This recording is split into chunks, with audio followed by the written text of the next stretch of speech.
All right, here's a quick discussion of the relationship between the forces acting on a system and that system's motion. Uh, for starters, just a quick reminder, our definition of force is that a force is an interaction between two objects that results in a push or a pull, right? And of course, we measure forces in units called newtons. Um, so what I want to do is just really quickly just run through this idea that there's a link between the total force acting on an object and that object's motion.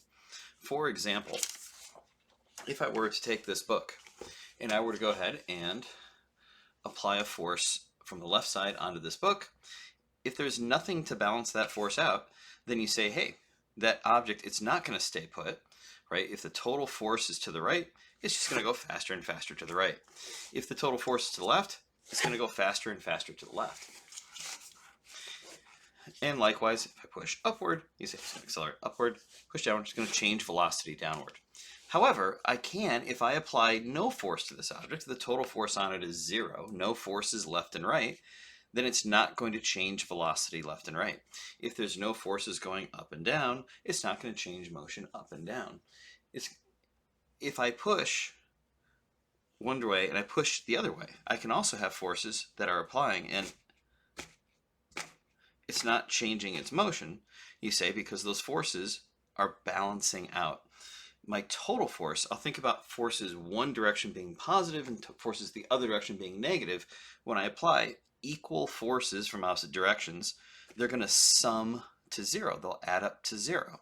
You say 5 newtons to the right and 5 newtons to the left give me a total of 0 newtons, a +5 and a -5. Likewise, same sort of thing. I can look at each axis independently. I can talk about forces in the up and down axis. A lot of times we'll call our horizontal axis X and our vertical axis Y, right? And again, we'll talk about how our forces are balancing out in each axis.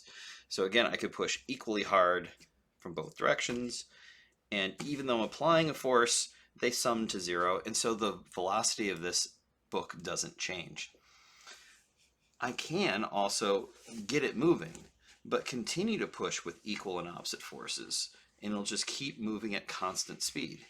Forces are balanced, it just keeps moving at the speed it's moving, right?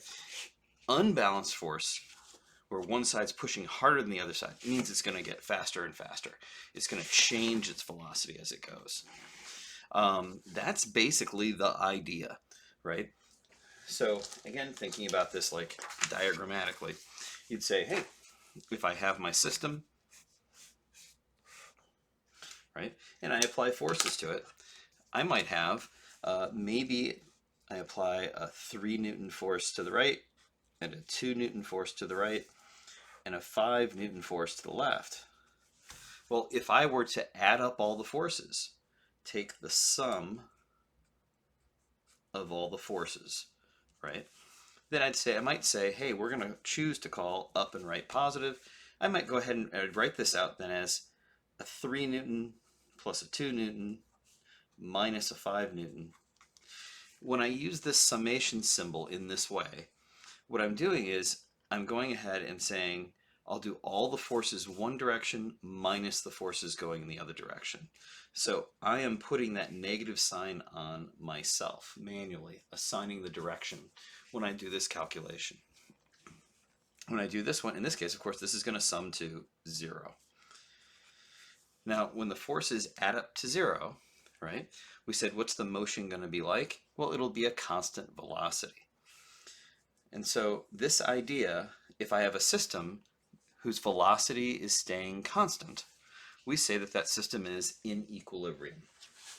And so that is the term that we use.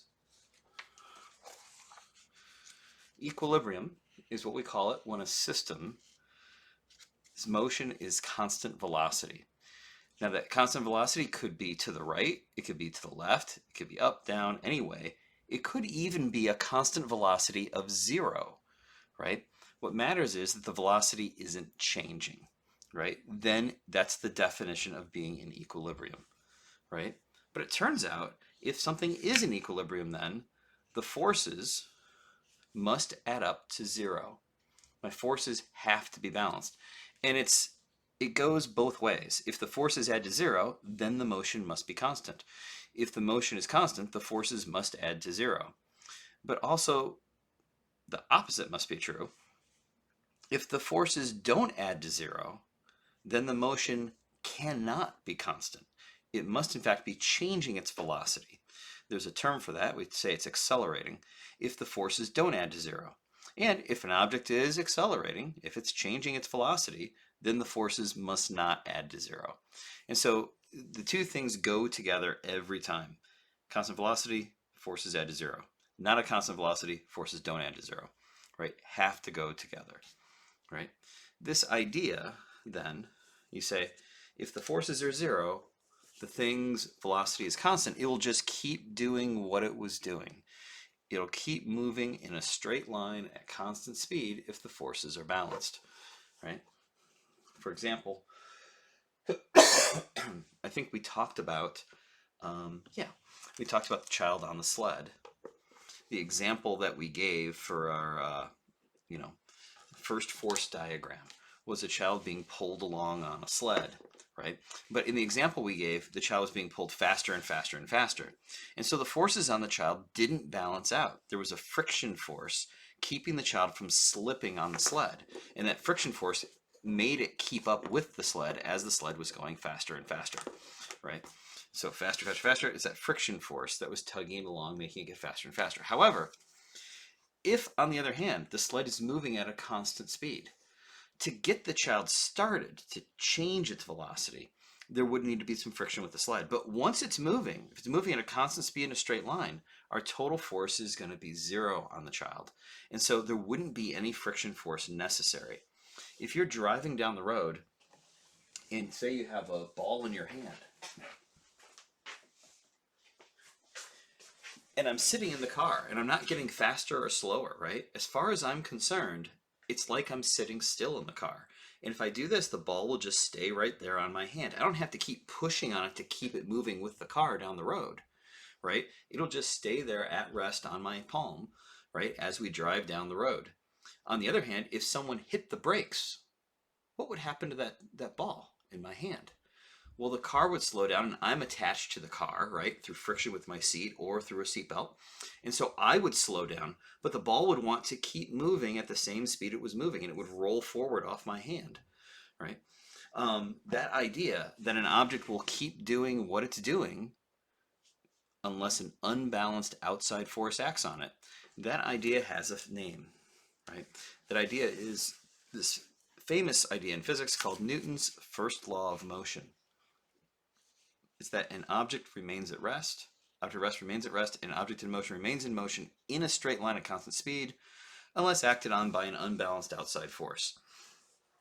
So the idea is the object's going to keep doing what it was doing. If it was at rest, it'll remain at rest. If it's in motion, it'll remain in motion in a straight line at constant speed, right?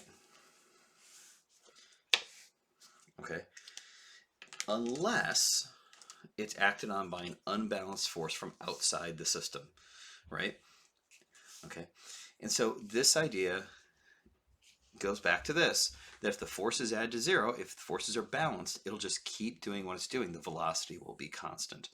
If, on the other hand, I have an unbalanced force from outside, then it can't keep doing what it was doing. It's going to have to change its velocity by either getting faster, getting slower, or turning, changing direction. All right. So this is Newton's first law of motion. Newton's first law of motion has another name. Sometimes it's called the law of inertia. Okay, and you say, well, what's that term inertia? You've heard it before. You say that term inertia, it's how difficult it is to change the velocity of an object, right, is inertia, right? And so it's the tendency of an object to maintain its state of motion, people sometimes say, right? The idea is, hey, if I have an unbalanced force on something, that's going to make it change its velocity. For example, going back to that other diagram. Oops, don't know what I did with that other diagram. There we go. Going back to the other diagram. Let's say that this time I change the forces. let's say that this force going to the right, instead of being 3 newtons, what if I made this one be 8 newtons, right? Then you'd say, well, now when I add up my forces aren't going to add up to 0. You say instead I would have, in this case, 8 newtons plus 2 newtons is going to minus 5 newtons. Sorry, minus 5 newtons. That's going to add up not to be 0 anymore. And so this object will not maintain a constant velocity. Well, what do you think is going to happen if my total force is to the right? You say, now this is going to add up to be a positive 5 newtons, as it turns out. 8 plus 2 is 10, minus 5, right? You say, well, that's going to make this object get faster, faster, faster, right? Okay. You say, if I have this unbalanced force shoving, it's going to make it get faster, faster, faster, faster, faster, and speed up. And you say, well, what would happen? And you say, and certainly, if this force was even more imbalanced, if instead of being 10 newtons, now this is 18, so it adds up to be 20 newtons, right? Well, if that was the case, if I shove even harder on it, it's going to get faster even more quickly, right? You say it's going to change its velocity even quicker. And so the more unbalanced the forces are, the faster that velocity is going to change. So that idea, by the way, you say the more unbalanced this is, the farther from 0 this is, the faster this is going to accelerate. Acceleration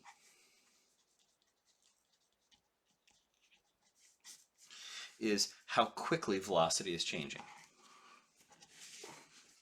So when I add up my forces, right, the more unbalanced the force, the bigger the acceleration. Again, acceleration is how quickly velocity is changing.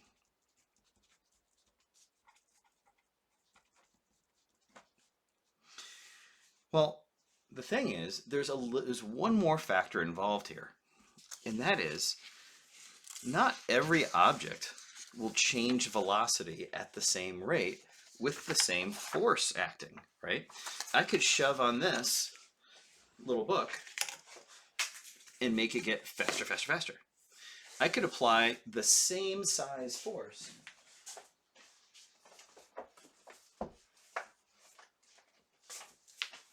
to this big book, right? And the same size force, it's going to get faster, but not as quickly as the little book will. You know, what's the difference between the two, right? In class, sometimes I talk about pushing on a bowling ball, right, to speed it up down. What if I had a big boulder and I apply the same size force? It's not going to speed up as quickly, right? Or even just going between a bowling ball and a baseball, right? Shove on the bowling ball and it will slowly start to roll faster, faster. Same size shove on a baseball, well, the baseball rolls a lot quicker and easier, right? You say, what's different about them, right, is the amount of matter you're trying to speed up. The bigger the amount of matter, then the same size force doesn't speed it up as quickly. The acceleration would be smaller. Well, that amount of matter, what we call that the mass. And so it turns out that this is the true formula, that as I apply an unbalanced force, right, that will make it accelerate. But how much the acceleration is depends on how big the mass is. The bigger m gets, the smaller a would get with the same total force, right? Same total force, the bigger the mass, the smaller the acceleration, the more slowly then that object would change its velocity. For the start of the course, we are only going to do calculations for cases where the forces are balanced. You should still understand this idea, though, that when the forces are balanced, the object moves with a constant velocity. We say it's in equilibrium, and that constant velocity could be 0. But if the forces aren't balanced, they're unbalanced, then that object's going to accelerate. The bigger the mass, the smaller the acceleration will be. This mass, then, this is how you measure, how you put a number on the amount of inertia an object has. The inertia, the way we put a number on it is with mass, right? So the mass of an object is the inertia, the amount of inertia that it has. So yeah, so mass, which we'll abbreviate with the lowercase m, It's a measure of an object's inertia, right? This is the best way of thinking about it, honestly, is this way. That's the way physicists tend to think about mass. It's how much inertia something has, how difficult it is to accelerate it. It's also the measure of the amount of matter in an object. That's the way you probably were introduced to mass in chemistry class, was with that definition, right? That's the amount of matter in an object. Okay. Mass is going to be measured in units of newtons. I'm sorry, of kilograms. Sorry. We will always use kilograms for mass in physics. In chemistry, you used grams because you dealt with little bits of powder and little bits of liquid, and it was a good size unit. But for our purposes in our class, we will always, always, always use kilograms. Okay, always.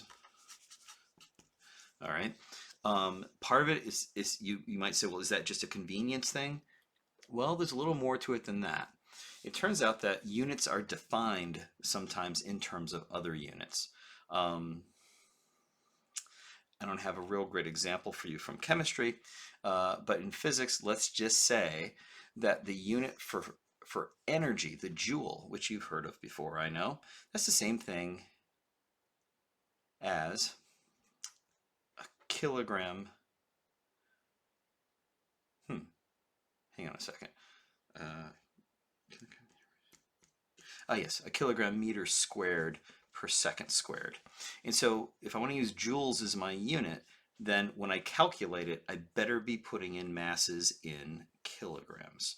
Okay, it's built in, it's part of this unit is that you're using kilograms for your unit for the mass when you calculate it, right? Likewise, well, you get the idea. So the point is some units, they're built from other units, and so all these units that you've heard of before, and ones you haven't yet, they use kilograms for mass, always, always, always in physics. There's a whole nother system that uses grams, right? So there's a energy unit called the erg, all right?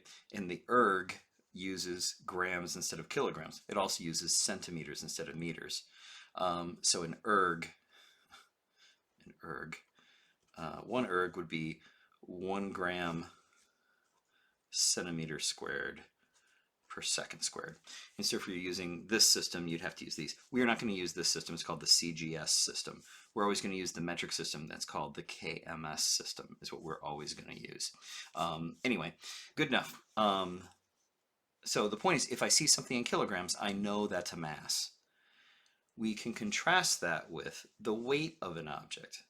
You say, which we also is a synonym for the gravitational force from the planet that you're on, is called your weight, right? Okay, and that's going to be, because it's a force, that would be measured in newtons. So be very, very careful when you're reading problems. Are they telling me the mass or are they telling me the weight, right? Hey, it's a 5 Newton object. Oh, well, they just told me the weight, the gravitational force on it. If it's a 2 kilogram object, well, then they must be telling me the mass. And I might have to use some sort of a conversion if I want to find out how hard the Earth pulls on a, so many kilogram mass. Okay, hey, I think that's what I needed to share with you for right now with this video. So this idea that if I have something and it's in equilibrium, then I know the forces must add up to 0. Okay, is a very important idea. And it's what we're going to do for calculations in the first unit. We'll only work with systems that are in equilibrium where the forces add to 0. For example, let's say that I am pushing this, this book along at a nice constant velocity, right? Then I might do a force diagram from the side, right? So here is my sketch, and I have this book, and I'm going to go ahead, I'm going to shove on the book with my finger. Maybe I'm pushing on it kind of from the side like that, right? And then there's my hand, right? And all my knuckles, right? And fingers, my hand, right? So I shove on this book, right? Okay, but the point is, you say, hey, as I'm shoving that along, right? And say that we're told that this is going at a constant velocity. As soon as I know it's a constant velocity, I know the forces must add up to 0, right? And I can also think about forces along each axis. I can analyze each coordinate axis separately. So running through this real quick, let's do our force diagram for that book. And so you'd say, hey, my free body diagram, I'm going to draw that object separate from its surroundings. We'll run through our sequence of questions for getting the force. We'll say, hey, ranged forces. First, what ranged forces are acting? You say there's a gravitational force on the book by the earth. You say contact forces, what's touching the book? Oh, just the finger and the floor. And so I'll start one at a time. Let's talk about the floor. Are the book and the floor, or actually it's a desktop here. Book and the desktop, are they being pressed together? And you would say, yeah, the earth is shoving it against the desktop. Therefore, the desktop will press back up, push back up with a normal force. Normal force on the book by the desktop.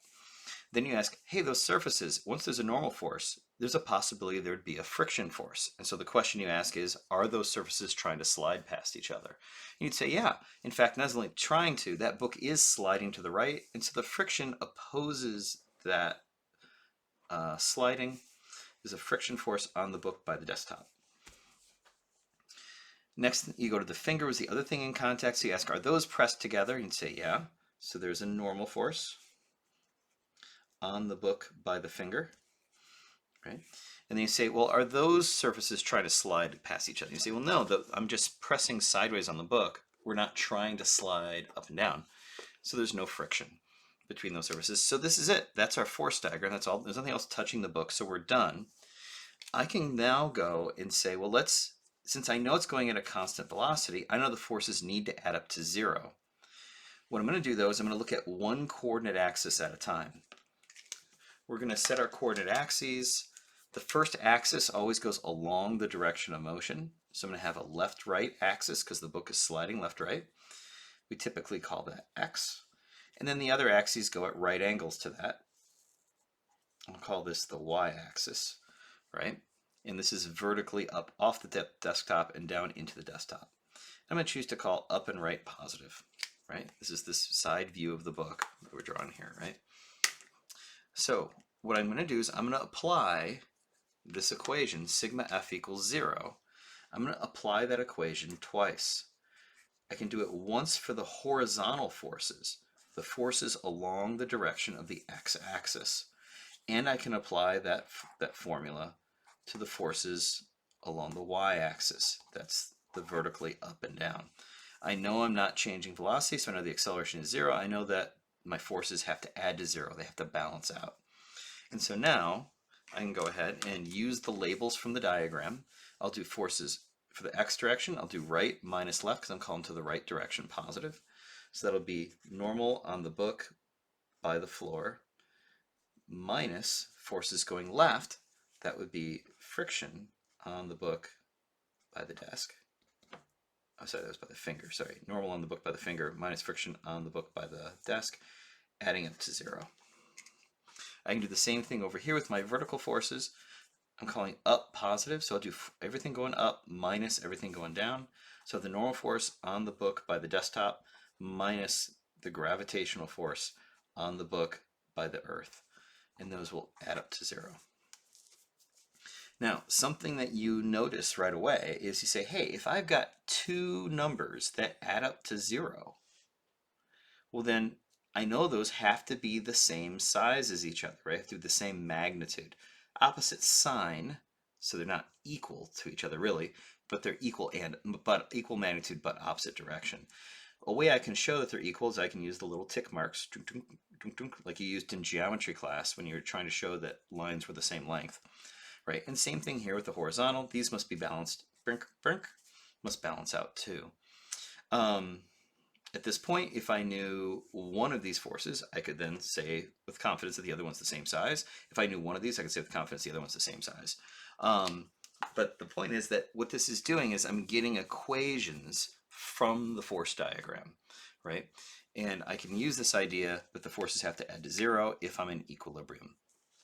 Now, it is possible to have cases where the forces are unbalanced in one axis but balanced in another. Maybe I push this bigger with a force larger than the friction, and so it goes faster, faster, faster. Well, then these two wouldn't be equal to each other anymore. The normal force would be bigger than the friction here. However, it's not changing speeds, even though it's changing speeds from left to right, faster, faster, faster. It's not changing speeds up and down. And so the forces up and down are still balanced. So I can be in equilibrium in one axis, but not in equilibrium in another. Overall, so we can think about each axis one at a time, right? But overall, someone might ask, okay, great. I understand that each axis I have to think about separately, whether it's in equilibrium or not. But overall, if I had an object like this, and I'm pushing along, it's getting faster and faster and faster. It might be unbalanced in some, but balanced in another. Overall, though, what would I say about this object's motion? Would I say it's in equilibrium or not in equilibrium? If it's in equilibrium in one axis, but not in equilibrium in another. Well, overall, we would say it's not in equilibrium if it is changing its velocity. If it's overall in equilibrium, it needs to be in equilibrium in every axis for us to say it's in equilibrium. I think that's all I need to say for right now with this example. But that is the general gist, that there is a relationship between the total force on a system and that system's motion. That general relationship is given by this expression, which is sometimes called Newton's second law of motion, that the total force is equal to the mass times the acceleration. For the first unit of the course, we are not going to do calculations with accelerating systems. We'll only deal with systems where the velocity is constant. That means it's in equilibrium. If the velocity is constant, the acceleration's value would be 0, and this formula would turn into this formula, where the forces add to 0. This is a special case of this formula, but this is the only case we'll do calculations with in this first unit. We're going to need to do some more analysis of motion and find out what acceleration really, really, really means, and work with that concept some more before we come back to do force calculations with accelerating systems. We will do that in a later unit. I think that's it. That's what idea I wanted to get across.